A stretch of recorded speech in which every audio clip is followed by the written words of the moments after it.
Selamünaleyküm. Kanalıma ve yeni videoma hoş geldiniz arkadaşlar. Bugün bu arkamda görmüş olduğunuz 64 metrekarelik tek katlı prefabrik evimizin tanıtımını yapacağım sizlere. İçini dışını hep birlikte gezeceğiz arkadaşlar. Kullanılan malzemeden, yapılan işlemlerden sizlere bahsetmeye çalışacağım elimden geldiğince. Bu gibi projelerimizin detaylı bilgileri ve fiyat bilgileri için aşağıda açıklamalar kısmında web sitemizin, sosyal medya hesaplarımızın ve iletişim adreslerimizin linkleri mevcuttur arkadaşlar. Oralardan bizlere ulaşabilirsiniz. Fiyat teklifi alabilirsiniz arkadaşlar. Videoya başlamadan önce sağ altta bulunan abone ol butonundan kanalıma abone olup zil butonu basarak bildirimleri açarsanız bundan sonra gelecek videoları kaçırmamış olursunuz arkadaşlar. Videomuz hoşunuza giderse de beğen butonuna basmayı unutmayın. Videomuza başlayalım. Evet arkadaşlar, 64 metrekare prefabrik evimiz, dış görünümü bu şekilde. Bu binamız arkadaşlar standartlar çerçevesinde yapıldı. Standartlar nedir? Tavan yüksekliği 2.50 çalışıldı. Dış cephede her 125 santimde bir bizim birleşim elemanlarımızı görmektesiniz. Aynı şekilde iç cephede de birleşim elemanlarımız görülmekte.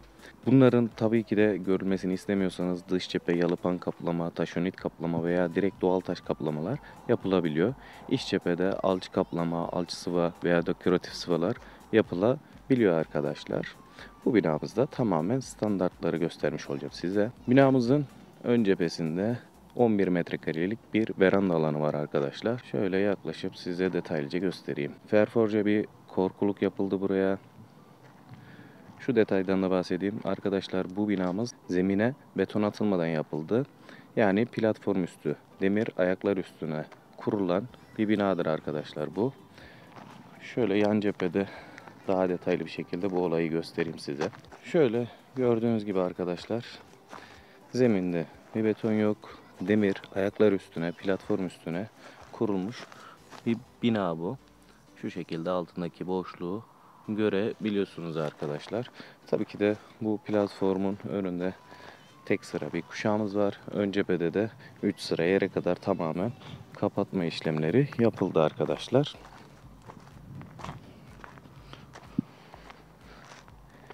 Evimizin renkleri konusunda ana duvarlarımızda kırık beyaz, köşeler ve üçgenlerimizde ise antresit gri çalışıldı. Gayet hoş, şık bir görünüm kazandırıldı arkadaşlar. Zaten günümüzdeki trend renkler antresit gri, açık gri, beyaz, kırık beyaz bu tür renkler genelde çok tercih edilen renklerdir arkadaşlar. Yavaştan binamızın içine doğru geçelim artık arkadaşlar. Şöyle ferforje korkuluklu merdivenimizden çıktığımızda kapımızı açıyoruz. Bu şekilde 11 metrekarelik bir veranda alanımız var burada. Şöyle göstereyim. Buranın da seramik işlemleri yapıldı. Korkuluk işlemleri yapıldı. Artık evimiz teslim edildi müşterimize. Girişte şu şekilde şık bir çelik kapı karşılıyor arkadaşlar. Çelik kapıdan girdiğimizde ise 24 metrekarelik bir açık mutfak salon alanı var arkadaşlar. Salonun tam karşısında mutfak tezgahı, mutfak dolap alanını görmektesiniz. Salonumuzun hem yan cephesinde hem ön cephesinde 120'ye 160 büyük pencereler çalışıldı arkadaşlar. Evimizin daha aydınlık olmasını sağladı.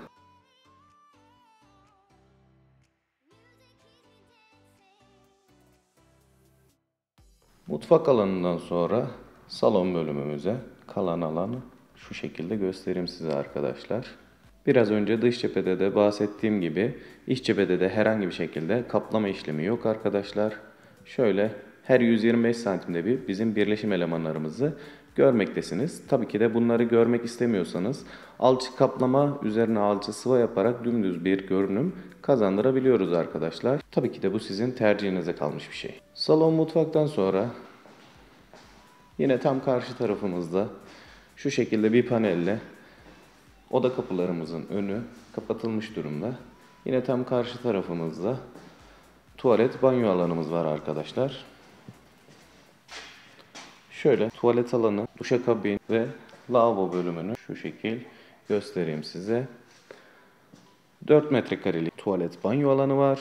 Bu tuvalet banyo alanına çamaşır makinesi vesaire sığmıyor. Lavabodur, duştur ve klozet alanıdır. tam 0-0 sığan bir tuvalet banyodur arkadaşlar. Tuvalet banyodan sonra ön bölümdeki 12 metrekarelik yatak odamıza geçelim. Bu odamız 12 metrekarelik bir yatak odası. Genişlik olarak da bu şekilde göstereyim arkadaşlar size. Bu binamızda standartları tanıtıyoruz demiştik. Standartta oda kapılarımız Amerikan pres kapıdır. Burada gördüğünüz şekilde beyaz Amerikan pres kapıdır arkadaşlar. Tabii ki de bu kapıların üst modellerini tercih edebiliyorsunuz.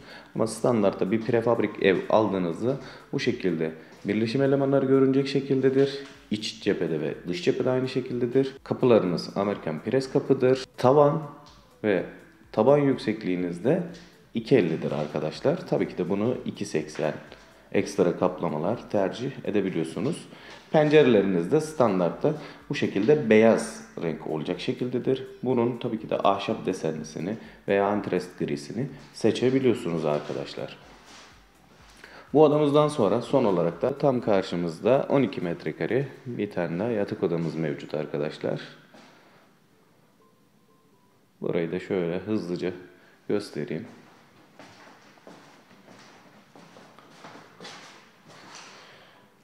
Derinlik olarak bu şekilde arkadaşlar. Bu odamızda yatak odası için gayet uygun bir büyüklükte arkadaşlar.